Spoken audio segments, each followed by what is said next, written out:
Važiuojant čia žvėriukus, žiūriu ant lauko stirną, vaikšto. Ir prie manęs paėmė,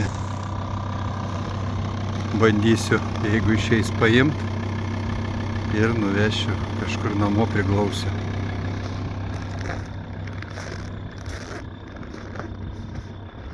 Tiem vyrukam, kurie nenori rūpintis, štai tokie vaizdai, jeigu jie malonus, gali pasižiūrėti, kaip gyvūnas guli, bejėgis paėjo ir atsigulė, nes nebepaeina. Nežinau, ar išeis ją pagaut. Mažiukė, ateik. Nu, ateik. Ateik, ką tau grūdų morkų duot kokių. Kaip ją pagaut nabagę. Laukai tokie, jis sako, tegul stipriausi susiranda. Iš to stipriausio liko toks. Tai va, gamtininkam priminimas, kad šert, būt sąmoningam ir nešert, tai yra nusikaltimas.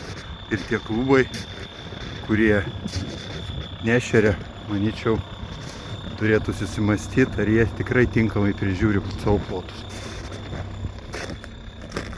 Tai ką su juo padarysi? Nieko. Bėgo, pabėgo.